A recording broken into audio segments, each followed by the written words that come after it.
Millets புட்டு ready mix use பண்ணி இன்னைக்கு நான் புட்டு பண்ணியிருக்கேன். இன்னைக்கு 100 கிராம் பேக்கெட் எடுத்திருக்கேங்க. இதை வந்து பாத்திரத்துல கொட்டிட்டு 3 தடவை தண்ணி தெளிச்சுக்கணும்.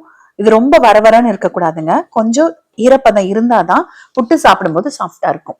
ஸோ 3 தடவை கொஞ்சம் தண்ணி தெளிச்சு பெசரி விட்டுக்கணும். நல்லா பெசரி விட்டுட்டு பாத்தீங்க அப்படின்னா உங்களுக்கு கொழுக்கட்டை மாதிரி பிடிக்க வரணும்.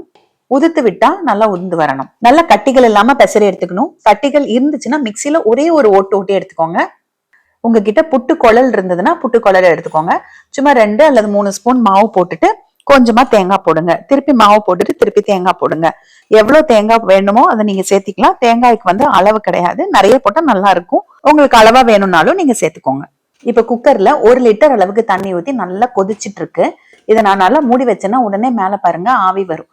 நம்ம வெயிட் போடுற போர்ஷன்ல இந்த புட்டுக்குழல உள்ள வச்சிடலாம். உங்ககிட்ட புட்டு குழல் இல்லைன்னா பிரச்சனையே இல்லைங்க. நீங்க இட்லி பாத்திரத்துல தண்ணி ஊத்தி கொதிக்க வச்சுட்டு இட்லி தட்டுல துணி போட்டுட்டு மாவு சேர்த்து வேக வச்சு எடுத்துக்கலாம். இப்ப பாருங்க, நான் ஹை ஃபிளேம்ல தான் வச்சேன். இப்ப மேல அந்த ஹோல்ஸ்ல நல்லா ஆவி வருது.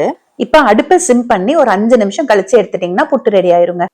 எடுத்துட்டு அப்படியே ஒரு பாத்திரத்துல எடுத்துருங்க. பாருங்க, சூப்பரா புட்டு ரெடி ஆயிடுச்சு. நல்லா வெந்தும் இருக்குங்க, நல்ல வாசமா இருக்கும். இந்த மில்லட்ஸ் புட்டு மிக்ஸ் உங்களுக்கும் வேணும்னா ஸ்கிரீன்ல தெரியற நம்பருக்கு நீங்க வாட்ஸ்அப் பண்ணி வாங்கிக்கோங்க.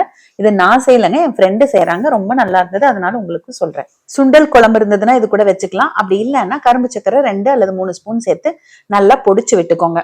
இப்ப இப்படியே சாப்பிட்றதுக்கு வந்து கீழே மேலே சிந்திட்டு சாப்பிடுவாங்க குழந்தைங்க. அதனால ஜஸ்ட் ரொம்ப அழுத்தி இல்லாம லைட்டா உருண்டை பிடிச்சி வச்சுட்டீங்கன்னா சாப்பிட்றதுக்கு ரொம்ப ஈஸியா இருக்கும். நீங்க இது காலையில செஞ்சுட்டு ஸ்நாக்ஸ் பாக்ஸ்க்கு கொடுத்து அனுப்புற மாதிரி இருந்ததுனால இப்படி உருண்டை பிடிச்சி கொடுக்கலாம். ஈவினிங் ஸ்நாக்ஸுக்கும் கொடுக்கலாம்.